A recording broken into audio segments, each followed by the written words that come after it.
नमस्कार बंधुरा आज आबार मादा किचेन ब्लग থেকে চলে এসেছি একটা চটপটি বিকেলের খাবার চায়ের সঙ্গে একদম টক ঝাল দারুণ একটা রেসিপি বন্ধুদের সঙ্গে শেয়ার করতে চলেছি। এটা হলো ছোলার ডাল। আমি 8-9 ঘন্টা আগে ভিজিয়ে রেখেছি এবং ভালো করে ধুয়ে নিয়েছি। এই যে রসুন এটার সঙ্গে পেস্ট করব আর দেব হলো আর কি কি উপকরণ দেব এক এক করে বন্ধুদের আমি দেখাবো। আমি আগে ডালটা পেস্ট করে নিই মিক্সিতে, তারপর দেখ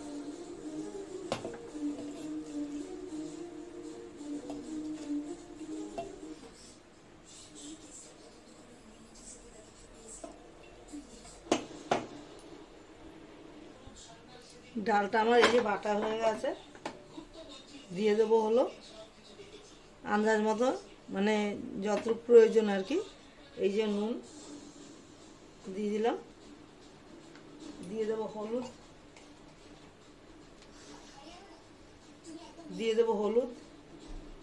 আর দিয়ে দেবো এই যে পেঁয়াজ কুচি রেখেছি, পেঁয়াজ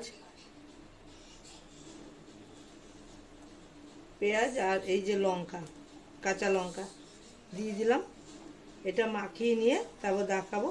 আবার একটু ধনে পাতাও দিয়ে দেবো বন্ধুরা, যে যেরকম ঝাল খাবে সে সেরকম ঝাল দিয়ে বড়াটা করবে। এই যে পেঁয়াজ দিয়ে দিলাম অনেকটাই। এবার এটার মধ্যে একটু ধনে পাতা দেবো, দিয়ে তারপর মেখে তারপর দেখ। তেলটা আমি গরম করতে বসিয়ে দিয়েছি অলরেডি। এই যে ধনে পাতা দিলাম, পেঁয়াজ লঙ্কা, নুন হলুদ তো দেখিয়ে দিয়েছি আগে। এবার এটা মেখে নিয়ে কি করে বড়া করি বন্ধুদের দেখাবো। এই যে ধনে পাতাও দিয়ে দিয়েছি। নর্মাল যেরকম মানে ডালের বড়া করে আমি ছোলার ডালের করেছি। বন্ধুরা যদি চাইলে মুগ ডালের করতে মুসুর ডালেরও করা যাবে, যে কোনো ডালের করা যাবে। আমি মেখে নিয়ে বড়াটা ভাজাটা দেখিয়ে দেবো। ডালটা আমার মাখা হয়ে গেছে। এবার গোল গোল করে দেব। দেখুন কিরকম করে দিচ্ছি। এই যে এরকম গোল গোল করে দিতে হবে।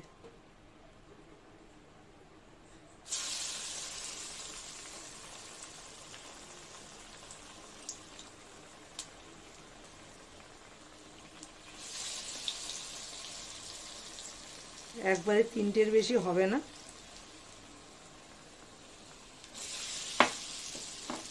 ভেজে নিয়ে তার এই যে আমি গোল গোল করে ভেজে নিয়েছি। এগুলিকে এই যে এবার এরকম করে চ্যাপটা হাতে দিয়ে ঠান্ডা করে চ্যাপটা করে নিতে হবে। এই যে আমি দেখিয়ে দিচ্ছি কী করে। এই যে এরকম করে হাতের তালুতে দিয়ে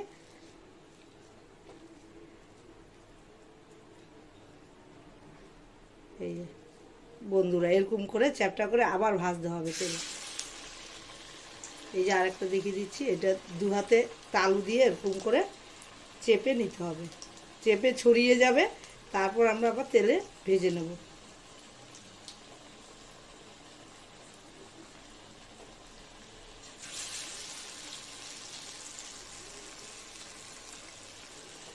এই যে এরকম করে ভেজে তুলে নিতে হবে।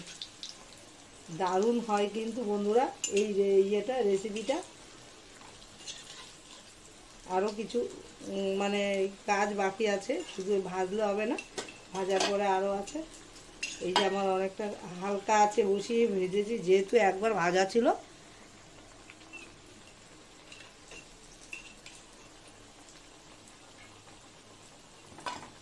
এই যে এরকম করে ভেজে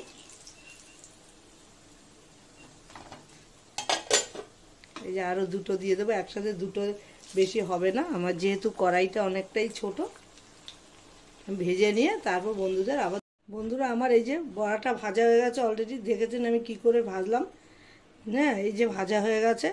এবার তারপরের কাজ হলো এখানে একটু জল নিচ্ছি, জলটার মধ্যে নুন দিয়ে দিয়েছি অল্প, আর একটু এখানে দিতে হবে হলো টক জল করতে হবে। এই যে শুকনো লঙ্কা,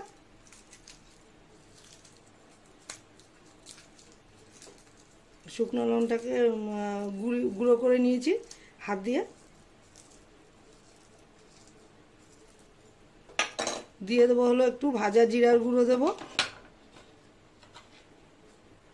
এই যে ভাজা জিরের গুঁড়ো জলটার মধ্যে। নুন তো অলরেডি দেওয়া হয়ে গেছে, নুন আর দেবো না। আর একটু তেঁতুলের জল, এই যে তেঁতুল ভিজিয়ে রেখেছি,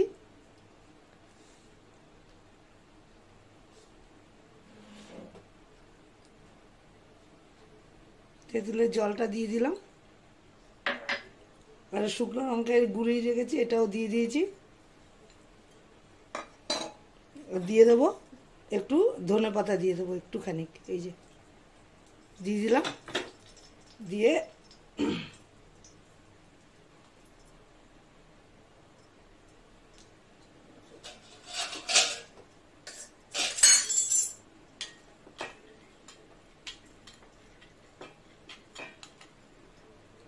এইটাই দিয়ে দেবো, এই বড়াটার মধ্যে দিয়ে দেবো।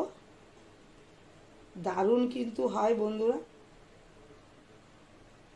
টক ঝাল বড়া। এই টক ঝাল এমনি বড়া তো সবাই খায়, চপের মতো চপ করে করে, এটা চপের আকারই হয়েছে।